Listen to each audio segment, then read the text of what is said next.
Okay, so we're zooming into a new year, zooming onto Zoom, and zooming straight into chaos. Happy 2021. What a heck of a kickoff to this Fuster, this real Fuster clock. Surprise, you wake up, it's January 2021, and then you realize, oh wait, no, you scrub it off, and it's like, no, it's 2020, part two, Electric Boogaloo.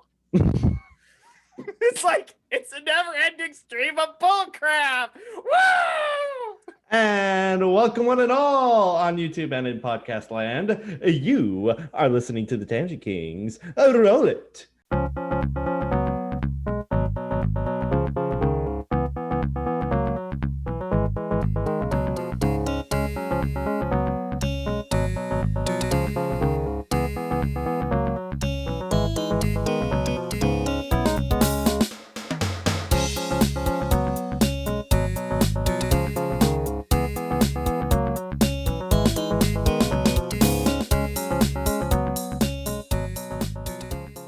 And welcome one and all to the Tangent Kings podcast. I am, of course, G. Michael Francis, and I am here with my partner in crime, my felon from another melon, Mr. Chetcha Benks. How you doing tonight, sir? I self-identify as a sandwich man today. Oh, dear God. You just see this now. No, I saw it. I just didn't know you were actually going to. I'm just committed. It's just like, I didn't realize I was going to do this. And then it's just like, that's the way it is. It's like part of your guts like, should I do it? And the other part of your guts is like, do it. And I'm like, okay, let's do it.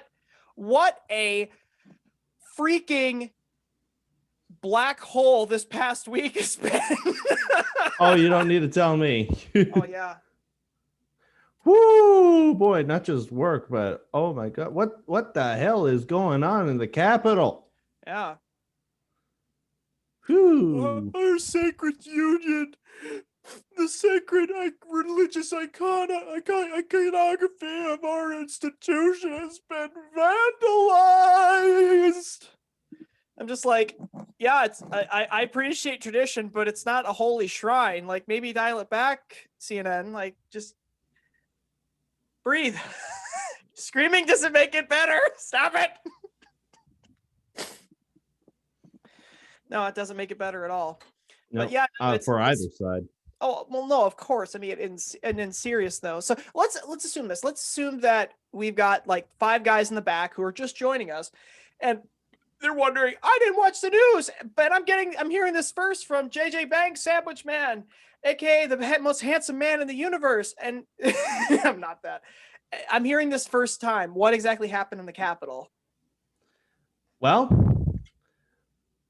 actually, I'm gonna let you take that one because my mind is just going ding ding ding ding ding at the moment. So ping pong balls. Yeah. All right. So for those of you unaware, about a few weeks ago on Twitter, President Donald J. Trump announced that he wanted a Patriot rally on January 6, 2021, where it was basically to protest, like have all the Trump supporters from around the country come to DC and protest and make their voices heard, that to protest the vote of the getting certification of the Electoral College for Joe Biden. And the reason why he said this, and the reason why he's been pushing so hard, is because there's been an enormous amount of fraudulence in the elections, which we've kind of briefly touched on to some degree in the past few episodes.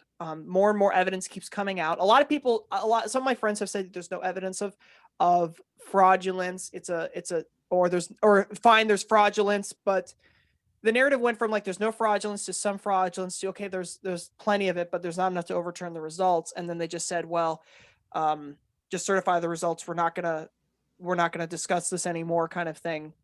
All the Trump cases, majority of them, if not all of them, were dismissed at the court level. They weren't even heard, especially at the Supreme Court. 20 states were involved in the suit, in the Texas suit, for example, of overturning the results of the election, just simply because of the sheer scale of the fraudulence.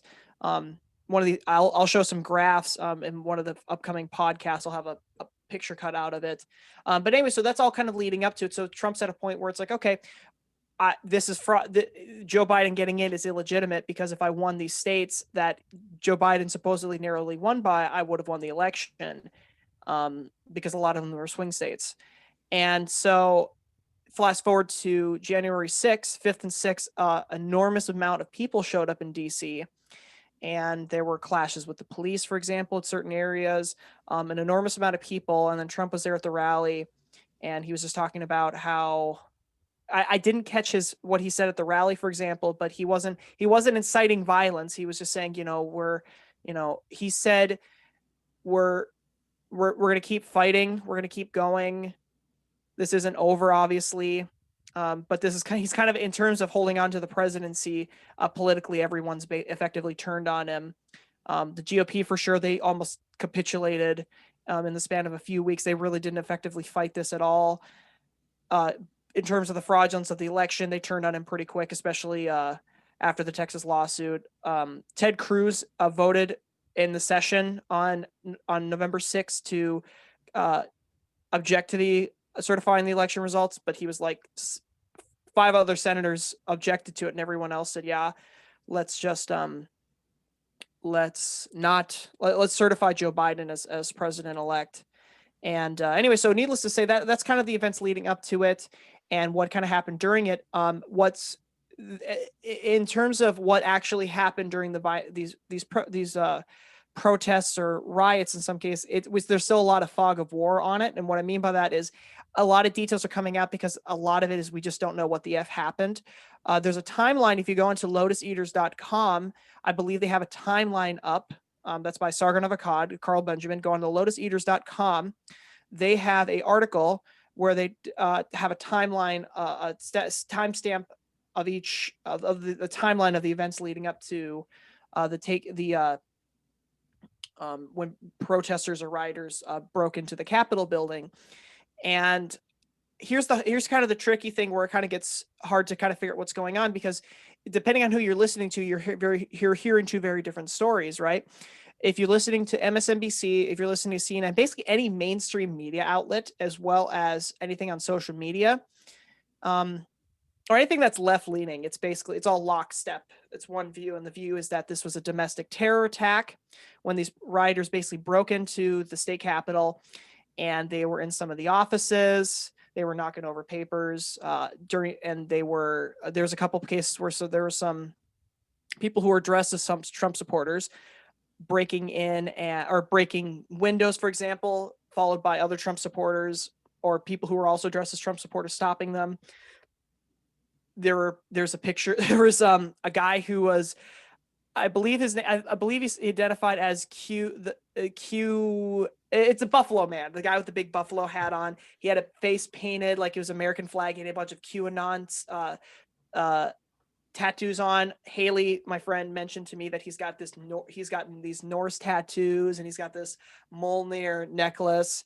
And she's part of certain groups where they're just like, man, can you believe this guy? And he's Nordic, obviously if you're Norse, you must be some kind of a fascist. And she's just like, no, it's not the same thing. Like, chill out, guys. And these people weren't listening to him. So anyway, they breached a Capitol building during the scuffle. Some police were just totally overwhelmed.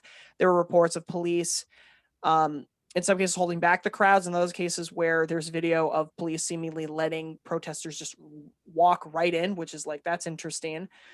There was guns drawn by some police officers where protesters were trying to get in, and a Air Force veteran had been shot fatally in the neck, and she bled out. I think her name was Ashley Blott, I believe her name was, off the top of my head. I don't recall exactly what it was, but it was Ashley. And she had been fatally wounded. I think there were a few officers that were injured and or killed. I'm not sure about the details of the casualties right now, but it was something to that effect. It surprisingly, for the scale of the people that were there, is very minimal, surprisingly. And there's also video footage that show 2 very different stories. Depending on what video footage you're looking at, you're going to see violent protesters or violent rioters. And the other footage, you're going to see a bunch of you see Buffalo Man standing in the freaking Senate going, ah! And then you've got a guy by the name of Baked Alaska who used to work for BuzzFeed. He's the guy he walked into one of the conference rooms, pulls up a phone. pulls up the phone. He says, "Dude, let's call our bro Donald Trump, man. Dude, we could call Donald Trump, bro." And it's like a bunch of like stupid frat boys, pretty much, right? And I apologize to frat boys out there, but this is he's so stupid. He makes frat boys look dumb. And the line's been cut, so it's like, well, a lot of good that did. So a lot of mayhem going on. Not as much, like not little to no damage to the Capitol building, like a lot less than you might expect. And if you follow, and then anyways, the protesters dispersed. Carl Benjamin on Sargon of Akkad Lotus Eaters, he said that what's interesting, if you watch the video footage over of the people that were in there, they kind of look like they're wandering around aimlessly, like, I don't really know what we're doing here. They were like, oh, cool, take pictures. We're in the state capitol right now. Some guy stole the podium for the Speaker of the House. And I'm just like, are you kidding me? Like a lot. I first saw this like a day or two ago, and I'm like, oh man, that's chilling. But then I was rewatching some of this over, and I was like, these guys are like, they're acting like they're just having a good time, like they're not doing crap. It's like, bro, you take the podium, bro. And it's just like, what is this nonsense? So CNN has been saying this is like a coup attempt. I have some sources here that I want to kind of talk that kind of add some nuance to the discussion. And also just in some cases kind of just contradict the narrative we're being told by social media right now, which social media is taking a very, very hard stance on this, as well as just the Democratic Party's taking a very hard stance on this.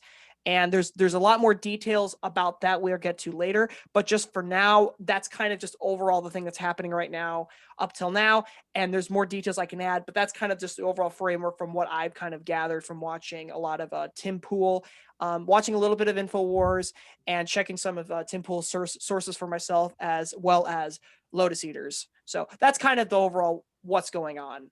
That's what I've seen. But Mike, what have you seen?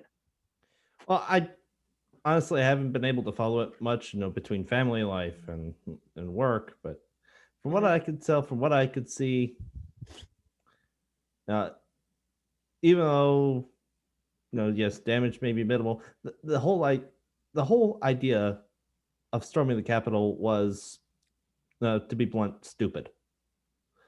I mean, the way I see it, as far as these what would be a good the Capitol stormers? But yeah, you just gave these guys just gave the left the ammunition they wanted. I mean, yeah, the confrontation and the struggle was inevitable anyway. Yeah, but that doesn't mean you can do something that'll just give them the rope they'll use to hang you. I mean, yeah. You should have seen me a couple days ago. I was fuming. Yeah.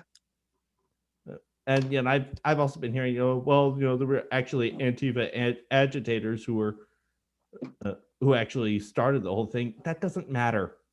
I mean, when we're the side that supposedly promotes law and order, we should know better, because at best, that shows little to no control over one's emotions, which is not a very good thing. Whether in life and politics, etc. Yeah. It's interesting you mentioned that too, because on a more serious note, with regards to the stormtrooping on the Capitol, like, but in seriousness though, it's like, I think the thing that's just so frustrating about not just the election, but like some of the undercone with this is, so I'm not going to make the mistake and say, oh, well, riots are just the voice of the unheard, because I'm like, look, I'm not going to, because that's been used to justify BLM and Antifa, and I'm not going to do that. And I'm not going to do this here as well. But with that being said, the point I want to make and bring up is that this really should have been resolved at the Supreme Court. Like, the Supreme Court really should have heard the case. You should have heard this on these courts should have. And I agree. What's the phrase? They should have heard it, because you don't have to agree in Trump's favor, but you have to do something here, especially when 20 states are involved. And then supposedly 20 states of the other way are trying to fight it as well. And even if it turns out that Biden won it fair and square, that just gives it more credibility. Right.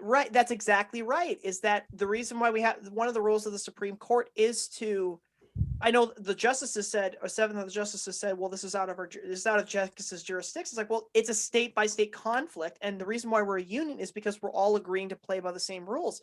If enough states are cheating that it affects the game for everybody, well, why shouldn't every state cheat, right? And so I know that a lot of the Supreme Court, nobody wants to decide an election, but because they're scared of the writers. But it's like the reason why, if you don't resolve this, hear the case, at least, right?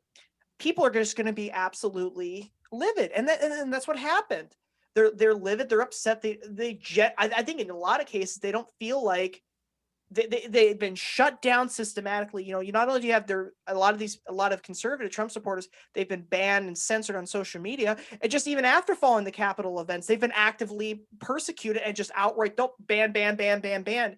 Like on social media, for example, Trump's been just outright banned, and he's still the president of the United States. And no, he wasn't inciting violence, and we'll get to that in a second. But just on that tangent, Twitter, for example. Oops. Twitter, go ahead. Twitter, for example, banned 60,000 users in the last few days. They banned these people, just outright killed the accounts. And I'm just like, when you keep censoring people, when you're saying, no, you don't get to have a voice, you don't get to say anything, just shut up. You're not allowed to talk. You're not allowed to engage with anyone.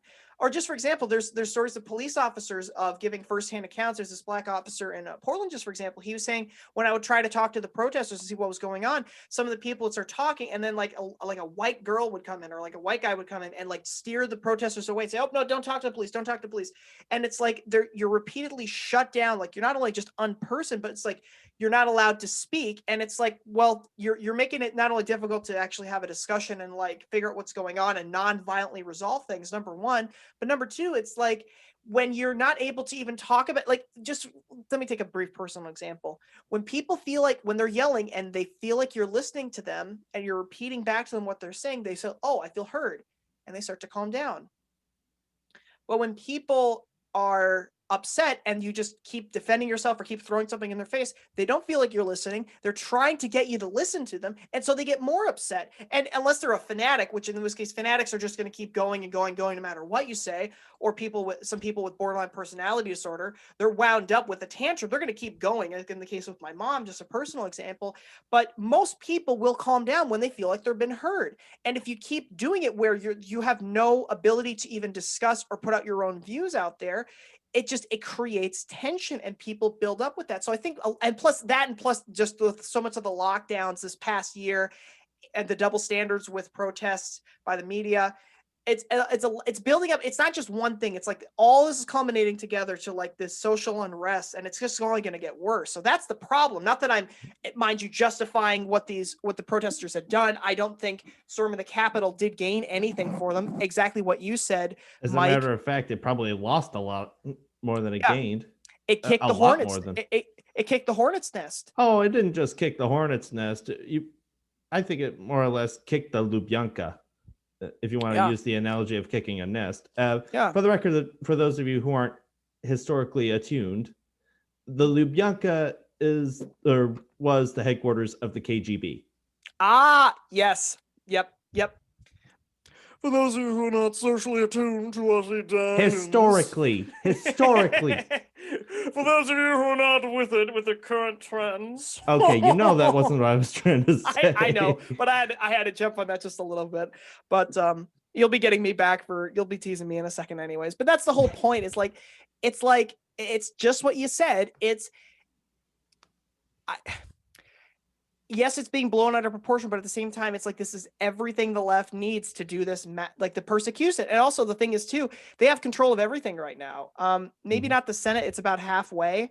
No, they do have control of the Senate. Oh, really? Because because Loeffler, one of the two from Georgia lost. That is to say, one of the two Republicans lost, and now you have Kamala Harris breaking the tie. Oh my God. So this is going to be a fun couple of years. So real quick. So I have this on my phone. I don't have my phone with me, but I wanted to just crudely illustrate this very briefly. I was looking at the graphs for the number of votes counted in the Georgia's elections, and in both cases, and this is just the same thing with Biden. You have these graphs, and they start at that, it's 0-0. And as time goes on, you have Republicans slowly starting to lean ahead. And this is the Democratic ticket with this fountain pen right here. And then all of a sudden, at a certain point, it just sharply shoots up until there's more than them. And then it starts to level out and it keeps going all the way to the end. That happened multiple times in swing states against Trump. Wait, did that happen in Georgia as well? Yep. And I knew in it. the runoff election? Yep. Both candidates, both of them, for Democratic candidates, they're the only ones that just sharply shot up just enough, just a little, like they were losing by a lot. And then all of a sudden they're winning by just a little, suddenly within the span of like an hour or two. And the same thing happened in Pennsylvania, for example. There were 600,000 I kid you not, 600,000 ballots that were counted in Pennsylvania in the span of an hour and a half right after they closed. They said, "Oh, we're closing for the night. And we're going to resume counting tomorrow." And it's like, okay, so you're allowed to keep election day going until you have enough votes for Biden to win. So you can just invent ballots, right? You can just invent them. You can create them until you can win.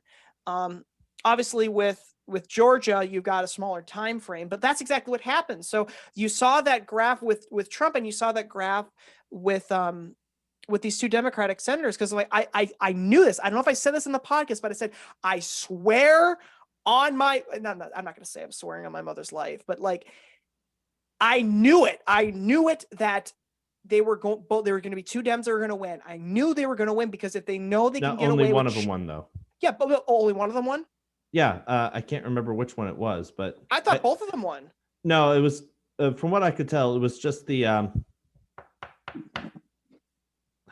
what's the one who's like the minister, so-called Warnock or something. Warnock. Yeah, I think Warnock's the one who won, and then the other one lost. Georgia. But that still gave him like a 50-50 split in the Senate, with, like I said, Kamala Harris breaking the tie. I have to verify this real quick, but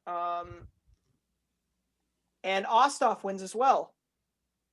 Oh wait, he was the other Democratic? Yeah. Okay, so yeah, I stand corrected.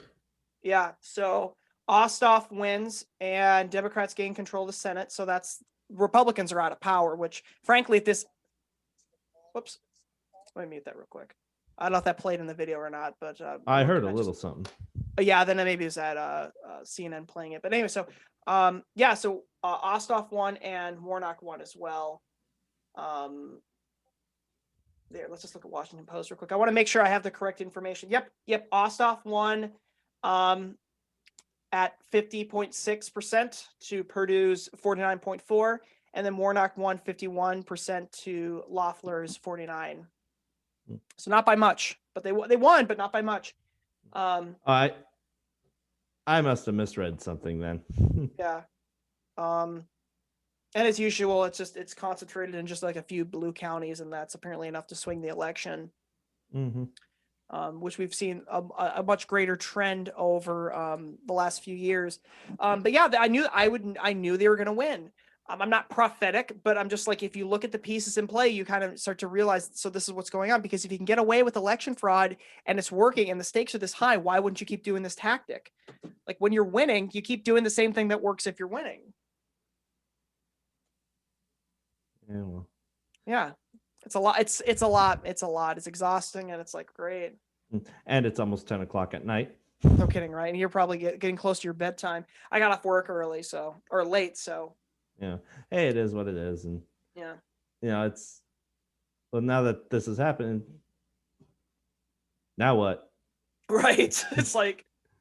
Well, I mean, I just love how a lot of GOP lawmakers, after the shenanigans happened in the Capitol, are, to use strong language, and I apologize, but shoveling the back into the horse. Yeah. But that's the thing. I hate to break it to you, but the cat's out of the bag. So we're gonna need a new strategy. Well, I think, yeah. I mean, it's a gut punch, obviously, right? But it's also just like,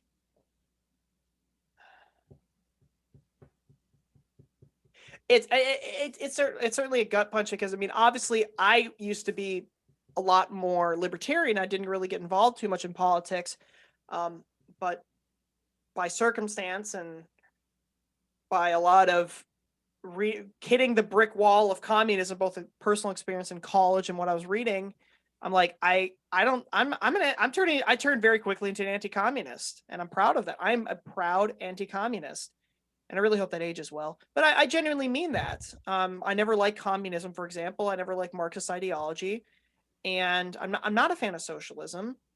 And because what it leads to, inevitably, what it leads to is, and this is probably going to piss some of my friends off, but I love you guys.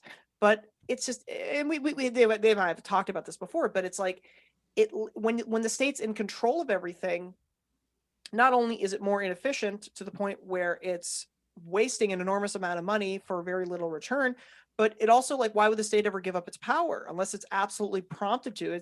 Unless it's like enormous amount of people object to it. But then the problem is when you give the state enough power, in order to hang on to its power, it starts resorting to state-funded terrorism. And that's the problem. And that's the problem with giving the state so much power, so they can just bully every every free market thing out of the country, which the free market's the reason why people have jobs. Free market is primarily where they draw their taxes from. If not enough people are producing, the state isn't drawing its they can't draw taxes from anything because the state doesn't produce anything. So it's a bigger discussion on things, but just like that's the reason why. So it's disgusting, and just the level of fanaticism of just like, as soon as people hear, not only at college but just like in general, that if they support Antifa or they support BLM, it's just you post anything that even causes any level of personal reflection, or that they have to prove their view. It's like, I don't need to prove it. I just need to attack you and scare you into submission. And unfortunately, it works very oftentimes until recently. Yeah. Yeah. Beware the 20th if you're a man who holds traditional values. Yeah. I was talking with someone the other day, and he said to expect even a Soviet style crackdown. Now I'm just wondering, is it going to be a Stalin in the style of Stalin, or are we talking style Khrushchev? Which doesn't make all that much of a difference, but yeah. Except one was a little bit friendlier. Yeah. And by friendlier, I mean instead of you at least did get a little bit of a trial. Yeah, Khrushchev was in the scheme of Soviet dictators was just a little bit. I mean, coming off of Stalin, you're like, okay, maybe we just chill out a little bit. The fact that they were able to, Khrushchev was able to openly criticize Stalin and kind of like step away from him was a really, really big deal. It's Even also though that was a secret meeting. Yeah. What's also interesting is that Mao Zedong got heard of it. He got wind of Khrushchev criticizing Stalin, and from that point forward, Mao didn't like Khrushchev, and that was a big reason why the Soviets and the Chinese had a strained relationship in the sort of that Cold War era. They don't talk about that ever. They were actually the Chinese were digging a massive network of underground concrete bunkers because they were preparing for Russia to invade across the border and also start firing nuclear missiles at their country. But that's never talked about, how much the tensions between China and Russia were. And they're supposed to be allies because they're both communists for the glorious revolution. When the reality is that it's just a bunch of mafia-style thugs that just that hold the institutions of government and figured out a way to terrorize everyone into submitting to them, and they just can basically do whatever they want, kind of thing. Mm-hmm. Yeah, well, I was doing a lot of thought on this, and now when society starts to crumble, like it is starting to now, or at least it appears to be, one thing that's always kind of brought a smile to my face was, the church was always there to pick up the pieces. And I think we start, especially for us, for good traditional Christians, to start bringing the church more into focus. Like, for example, maybe that's the wrong phrase to use, but back in history, there was this concept that was called the cathedral school. It's basically this, you had all these people, they needed an education. Well, they would set up a just a basic school in their local parish community.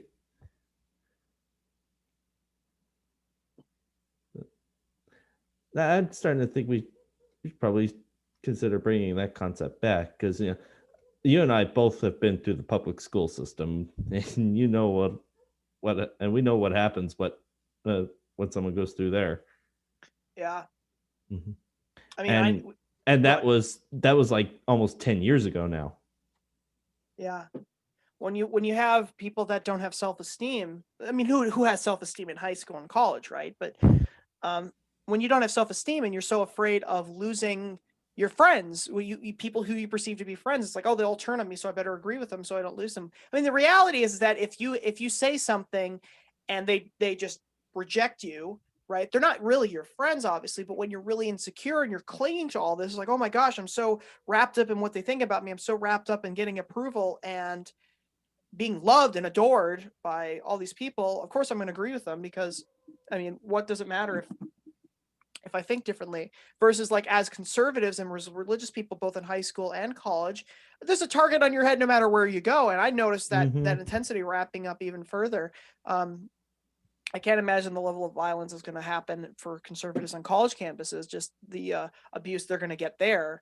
I'm really happy I got done with my degree like almost 3 years ago with my 2-year degree. And yeah, that's exactly right. I can't imagine going through that.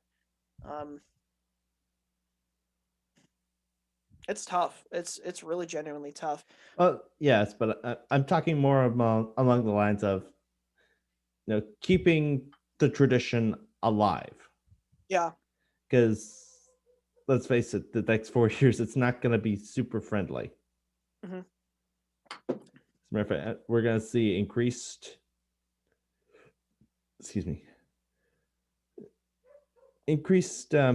hostility towards any traditional Christian, which is hard to fathom. So we're just going to focus on keeping that tradition alive for better times. Yeah.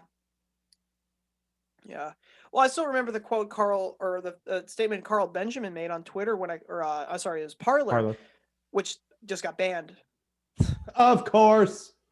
Actually, you can still access Parler. You either have to go through DuckDuckGo or just type in the URL. But yeah, Google, I've tried to get on there. I can't get it through there. The funny thing, I had Parler installed 4 days ago, and I need a break, so I deleted it. And then it's like, oh my gosh, capital stuff, I better go reinstall it. And it's off the App Store. I'm like, oh crap. And so I downloaded an APK file, like, okay, Parler, and I got that on. And it needs some kind of Google update. So I'm like, okay, great. Now I still can't be on Parler, even though that I have the app. So they're trying to keep people off Parler.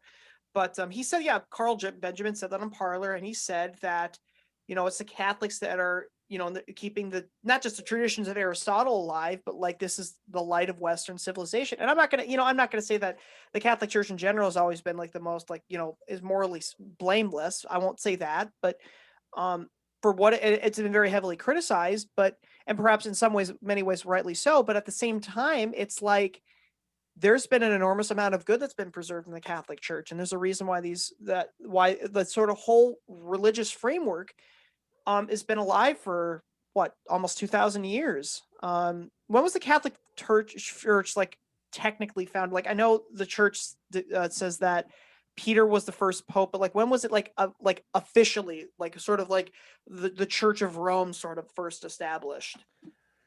Well, if you want to go off of that sort of technicality, I guess you could argue when Peter moved his see to Rome is when it.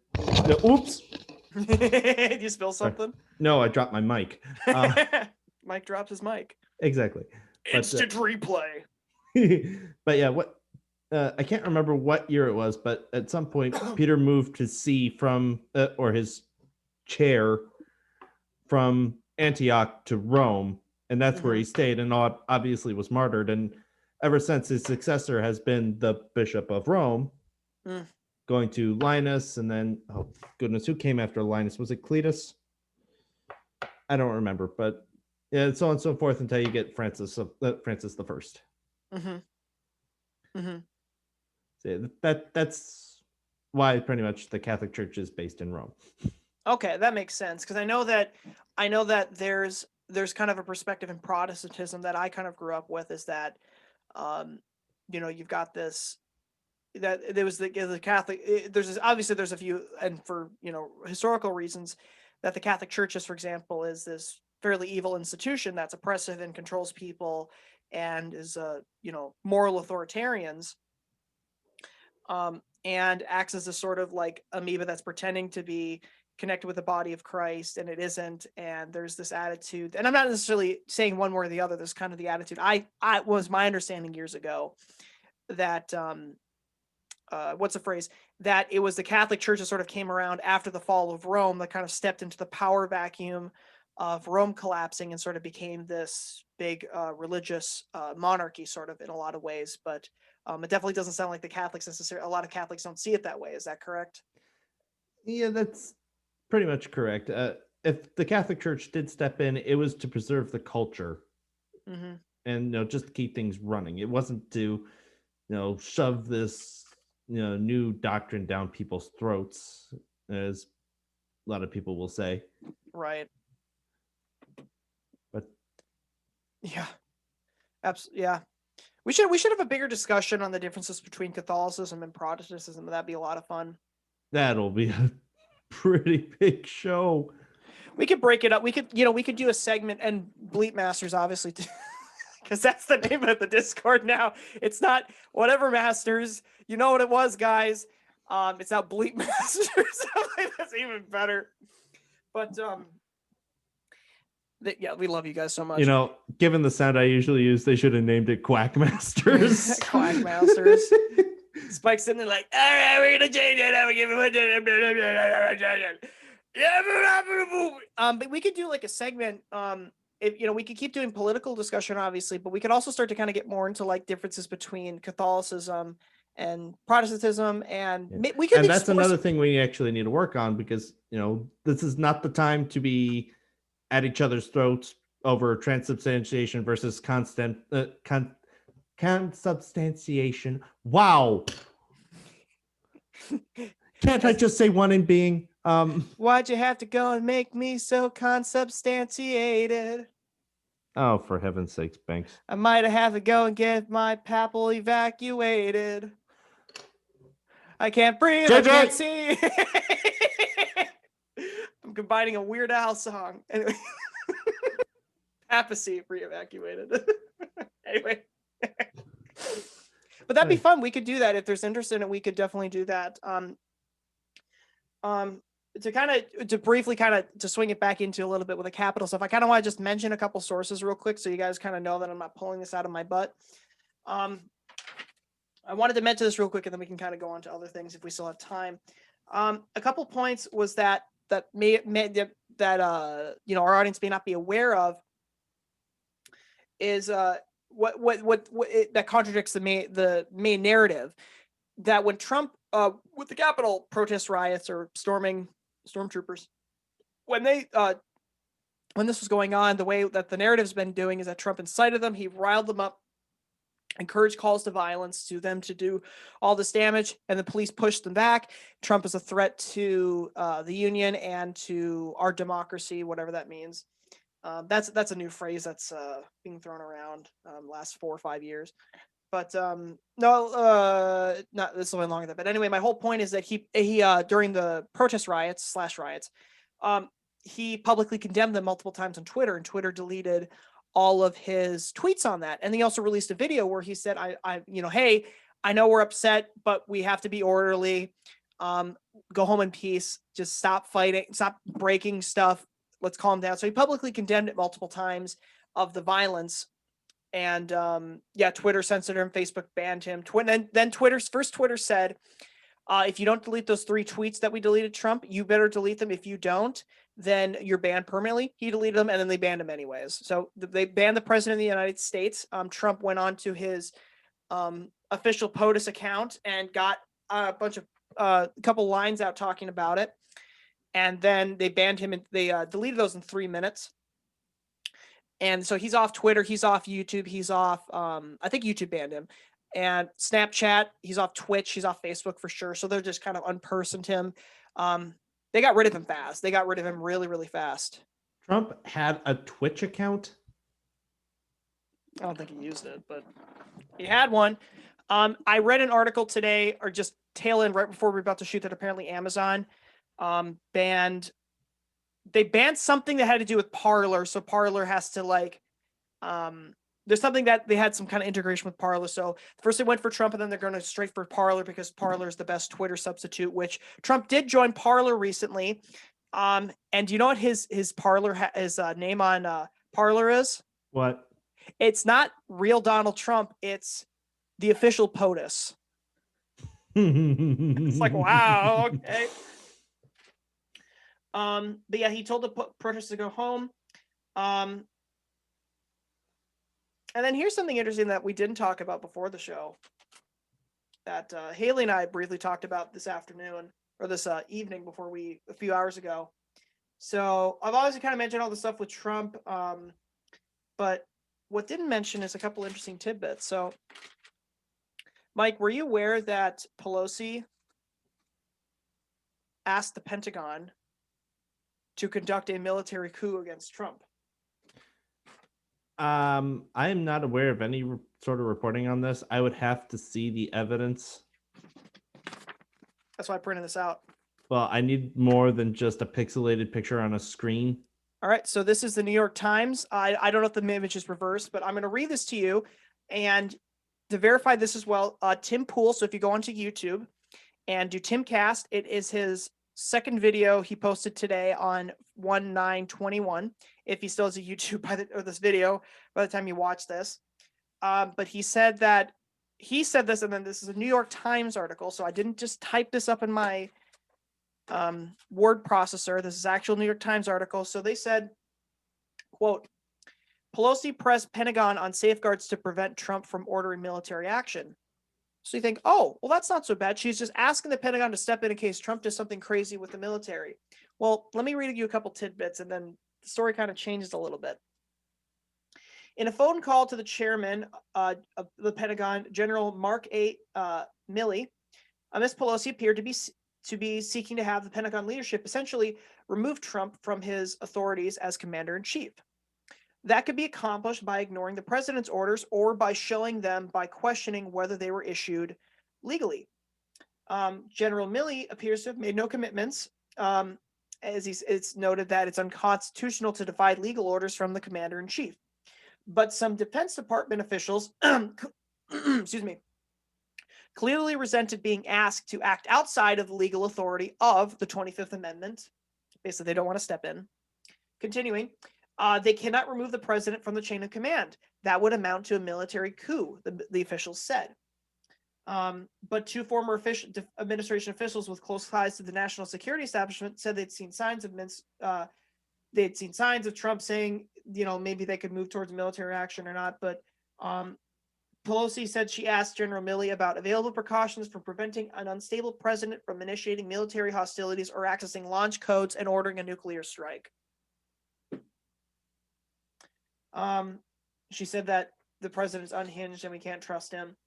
But they basically said we're not able to do that because if we took him out of office, that would be essentially a military coup. So she's basically under the hypothetical that Speaker Pelosi appears to be imagining, insisting that the order came through regular channels and not the president calling his iPhones would feel like resisting an order, but actually insisting on legal, it would be legal. So anyway, the whole thing, what they're saying is they're trying to frame this like, oh, Pelosi's not crazy. She's not nuts. She's acting in her legal rights. She's just taking a precaution. But really what she's asking them to do is basically, I'm going to give you the justification. If there's enough justification, could you remove him out of office? And they said they wouldn't be able to do that. Mm-hmm. So, and that's really, really interesting because it also sounds like something that Pelosi would do. Mm-hmm. So it's a little chilling. Yeah, she's one of two people I wish that our papal primate whose name escapes me. I don't know who the current primate of America is.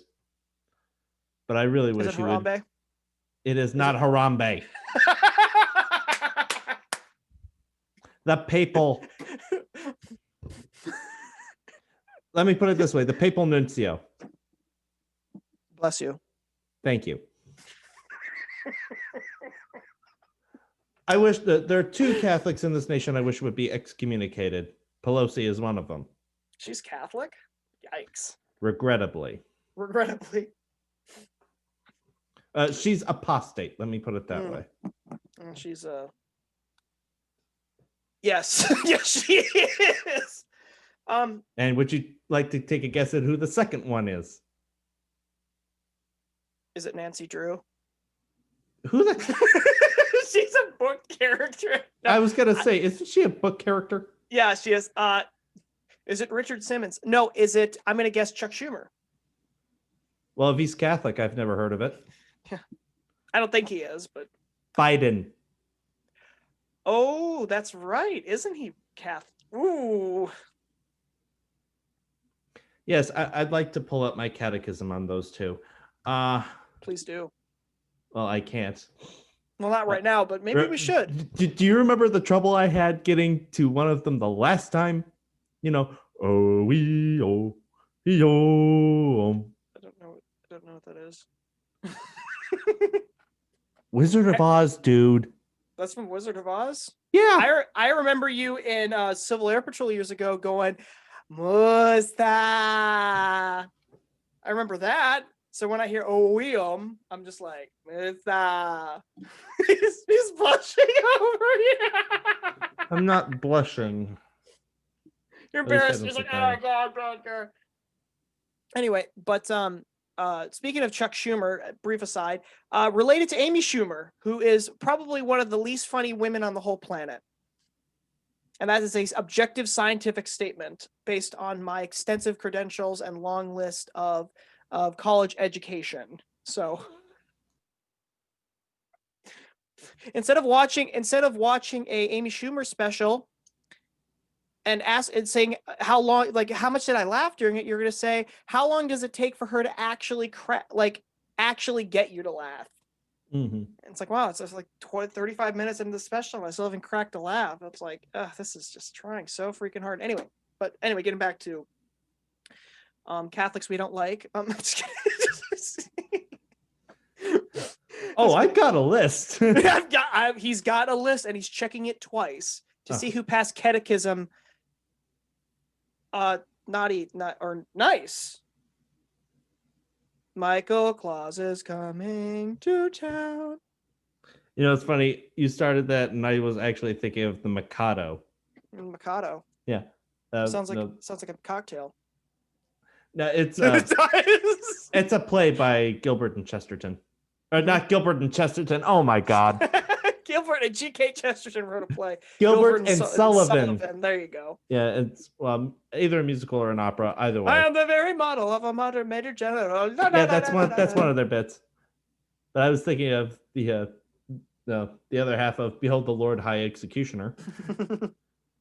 Part of which you could see in our intro, actually. Really?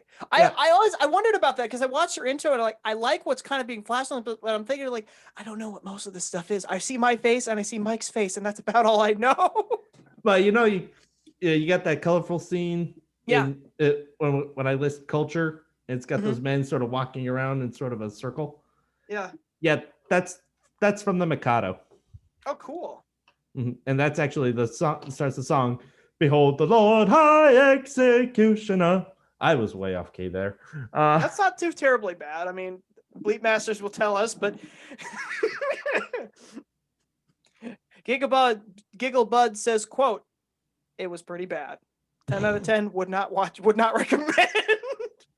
There's this. Okay, fair warning, you're gonna bleep this out. One of the guys, I think it was Yanan who posted this. I know your real name. I'm trying to avoid your real name if possible. But he's like, he says in chat, he says, Groovy, play Enormous P the song. And then Groovy says, sorry, you have to be connected to a voice channel to play that song. And then he's just like, Groovy. I cracked a was so hard. I clapped, I laughed, I cried. It moved me, Mike.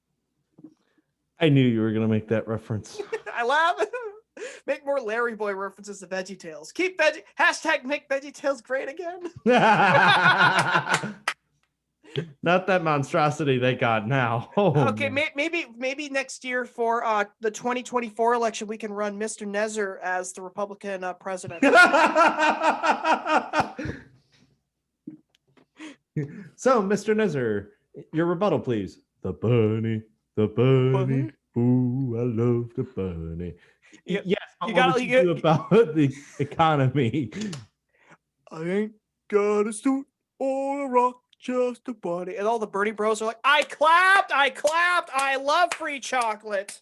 Yes, indeed, because using the power of the magic bean, I created and consumed in the span of 45 minutes a 200-pound marshmallow peep.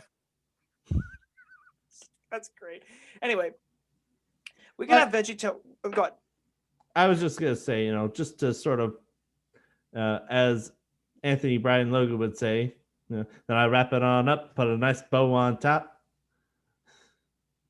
There's no punchline. It's just. And as I was going to say earlier, especially for traditional Christians, this is not the time to be arguing over theological differences. What? What was that? We're not. No. Oh. Let me put it this way. I start discussing transubstantiation. You start discussing, and then you hit me back with a sex joke. Let's face it. We're not going to talk doctrine. We're probably going to talk about what we agree on and maybe make like a couple jabs at each other. That's what I'm trying to get at. This is we should be focusing what brings us together, because it could quite literally be a gun pointing at the back of our heads in the next couple of years. Yeah, or maybe even sooner. Not necessarily saying that's going to be the government's gun, but yeah. Speaking of, I'm kind of wondering how long. I wonder if we should have like a little bet, like bet $5 or something like that. See how long it takes for Biden to actually start talking about gun control or repealing the Second Amendment. Like, I'd give it 2 minutes. You could give it 2 minutes. I'm gonna give it maybe 3 months, maybe. Yeah, I have a feeling it's gonna be in his opening monologue. Yeah. What I really wonder is how genuinely coherent the guy is, if it's an act or if he actually is. I think he genuinely does have dementia, but like, I kind of wonder how coherent he actually is. But my whole point is, like, I bet we're going to see a violation of freedom of speech. That's going to be a big one. We're going to see a violation of get rid of freedom of speech, gun control, privacy, and there's a fourth one I wrote down. They're probably going to go for. I wouldn't be surprised if they went after freedom of religion too. Yeah. I mean, the way it plays out in my mind is, I wouldn't be surprised if they just sort of came up with their own translation of the Bible. I call it the Togetherness translation. Mm-hmm. Mm-hmm. But it does translates, for example, judge not lest ye be judged, and then just leaves it at that. Yeah. That's a whole book. No, I think they're going to replace. I think they're going to replace it more with Marxist ideology. Like, they're not even going to engage in Christianity. It's like Christianity doesn't exist, never happened. They're going to go after churches, I think, subtly, and I think they're going to try to replace Christianity with that Marxist fervor. Just enough momentum to keep the hammer on. A lot of state-funded terrorism. I think one thing we're also going to see is, I think we're going to see a lot of police officers and videos of police coming to people's homes. I hope Americans don't do this, because it's up to you. It's really up to the individual at this point if you're going to rat and snitch out your neighbor. But I think as people get more economically desperate and the government starts putting bounties on people, saying, hey, if they're not wearing a mask, we'll go up to their house and then we'll here's the bounty for them, and then we're going to go remove them from the home or arrest them or take them out of the home because they're not wearing a mask or they're not abiding by the lockdown rules. That's something I think they're going to do. They're going to really, really hammer how dangerous coronavirus is. They're going to blow it so extremely out of proportion, and they're going to justify as much state lockdowns and killing of businesses as they can. And pull a waltz.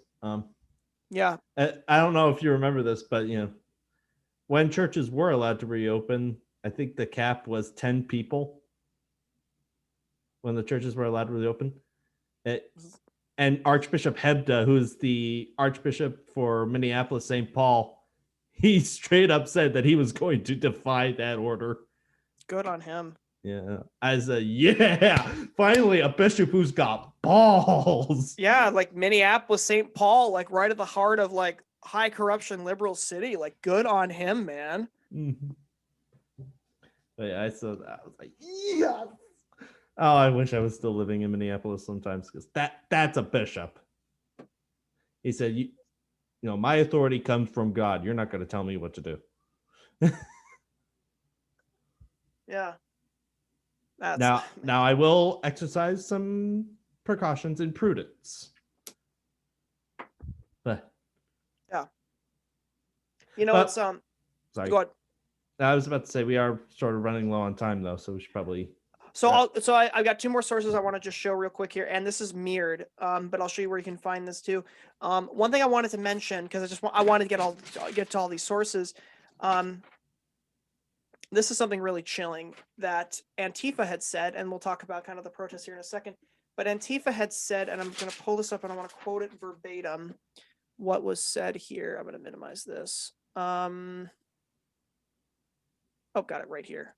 Fantastic. Okay, I wanted to read, and this is something Haley was kind of mentioning to me too. This is like extremely chilling. So this is to quote a tweet. Tim Pool shared this on Twitter as well, and he said it's called People for Bernie is the Twitter account that posted this, at People for Bernie, and it said, quote, "You're either Antifa or pro-fascism. There is no middle ground. The question today isn't which side are you on? That question has already been answered. We know who sided with fascism. Don't let them escape it." And as a reply, you had a guy saying, the Twitter account, Communism Elegiac, said, "F yeah, let's go." So it's at the point now where it's like, if you do not ally yourself with the Communist Party, if you do not ally with them, then you are an enemy, and you're therefore a Trump supporter, or you are. We've heard this for years. Is that you're if you don't, right? Yeah, a kulak. Yeah, or kulak. I always think there's an R in there, but there isn't. Yeah, or a Cossack. You know, that's what it is. No, Cossack is the cavalry. But the Cossacks were also. Most I gotta look this up. Yeah. It was because there's a persecuted group in Russia. I thought they were Cossacks were the ones that it was the cavalry, but it was anyway. Well, we should look that up. But anyway, the whole point of the whole thing is the one I was trying to say was kulak. Kulak. Okay, I should look this up. But I know what you mean though. It's a persecuted minority in Russia and the Soviet Union. But anyway, the whole point I'm making is that Ukrainians. Yeah, ironically, right? That the whole point of it is that, put it this way, we've been heard for years that if you don't support feminism, you're there, or support feminists, you are there, you are part of the problem, right? Or you say you are just corrupted by the patriarchy, or that if you don't support Black Lives Matter as a Black person, you're an Uncle Tom. If you're a white person, you're just guilty by default. Mm-hmm. And we've heard this over and over again, this rhetoric that if you do not ally with yourself, you are guilty. Because you're enabling them, because you're not standing against them, you're enabling them. We've heard this, but now you're putting it in more specific, violent terms. We're basically saying you're a fascist if you don't agree. You're a fascist if you literally do not side with us. So we're going to scare you into supporting us. We're going to scare you into agreeing with us. We're going to scare you into submitting to us. Otherwise, we will have the full weight of our organization bear down on your shoulders. And it's a fear tactic. It's this illusion of powers. It's this illusion of, if we'll do this, it'll work. But the second thing I was going to share, and this ties into the second thing I was going to share, was this. And this I got from Infowars.com, where they had just this little sheet, and I believe it's in the video. It looks like it's mirrored. I hope it's not mirrored in the when you guys are looking at it. And I don't know if I can switch that, but anyway, I'm just going to quote it for you because this is a printout from the site. So quote, so the whole page says your outrage is manufactured. And so on the one side, you've got BLM riots, which says right or left-wing violence. And the other side, you've got the Capitol riot, which is right-wing violence. So I'm going to compare and contrast these. So, quote, BLM lasted 7 months. Capitol riot lasted several hours. BLM condemned mostly by Republicans. Capitol condemned by all Republicans and Democrats. BLM encouraged by media and politicians, including Jacob Fry and numerous Minneapolis city officials. Capitol riot encouraged only by fringe political groups. BLM, police force used. Capitol riot, police force used. BLM riots, 20 people shot dead, among numerous casualties and injuries. Several black people and 8-year-old children. In one case, an 8-year-old child was shot by them too, and seriously wounded in many others. Capitol riot, 1 shot dead. BLM, 700 officers injured. Capitol riot, 14 officers injured. BLM, 150 plus federal buildings damaged or destroyed. Capitol riot, 1 federal building damaged. BLM riots, hundreds of small businesses destroyed. Specifically in Minneapolis, I believe there was about 130 buildings that were burned down. And it was conducted by Antifa and BLM. Capitol riot, no small businesses destroyed. There's no outrage for BLM riots, but there's nationwide outrage for the Capitol riot. And then one thing that ties into the last and final source is that law enforcement, so quote, law enforcement claimed with video evidence to back it up. So this isn't just like, oh, well, there's extremists, right? Video evidence to back it up. Antifa embedded itself with the MAGA crowd during the Washington March to cause chaos and discredit President Trump's movement. And this is the chilling thing here. New York Post confirms our suspicions. Antifa added to the insurgency of the Capitol by provoking Trump supporters. In a New York Post law enforcement source, in an article that has been since deleted and its Wayback Machine source scrubbed, so you can't even look at the article now, it said 2 known Antifa members were spotted in the throngs of pro-Trump protesters, and more are emerging as we speak. And it believes that the source claims that left-wing agitators disguised themselves as Trump supporters, but were spotted in surveillance footage by police who recognized the individuals for participating in New York City protests. A known Andy No, for example, who's committed to exposing a lot of these Antifa people, who has basically a death mark on his head for doing this by them. He pointed this out as well.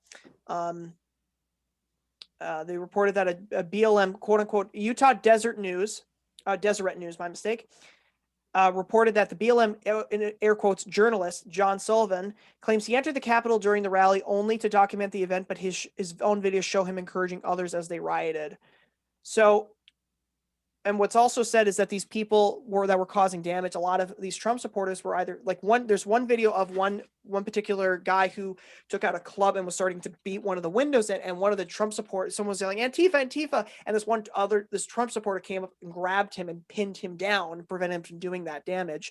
And there's other videos of people saying, this guy's Antifa, this guy's Antifa.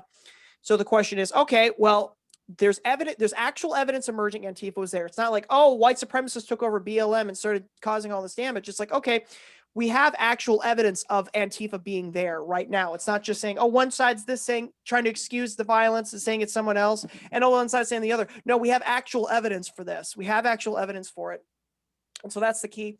And the final point is that obviously, I'm not trying to excuse Trump supporters. If they actually cause violence, I obviously condemn that. But my whole point is that it seemed like it was very orderly in comparison to a lot of other protests of all these things bubbling. Not that I'm saying it was a good idea, but in the comparison, why is it that Trump supporters are held to this enormously high, almost impossible to meet standard, right? And BLM gets to burn cities to the ground in some cases, in certain parts of them, and rampage through weeks and weeks and weeks and weeks. I mean, just to give you an example, you may not be aware of this. Tim Pool is reporting on this. Portland and I believe Seattle, but Portland had an uninterrupted, I think it was about into the 80 days of perpetual riots and violence in the streets. So it's not just a double standard. If it is true that Antifa was the one doing the damage, it discredited the Trump movement for sure, but it also kind of begs the question, if Antifa was there and all the social media companies are moving so quickly. Why does it seem like it's so quick and coordinated? It's almost like they were preparing just for their moment. Like you'd said, it's almost like they're preparing for their moment to just strike, and then there's all the venom. All the whole veneer's off. It's authoritarian Marxism, and you will be clamped down on, and they'll just outright ban you at this point, which we knew has been coming for years, and seems like it's here now. Indeed, and sadly, we are starting to run out of time. So, do you have a book quote? I don't have a book quote, but I've got a George Washington quote. All right. Well, Mr. Benks, your George Washington quote, please.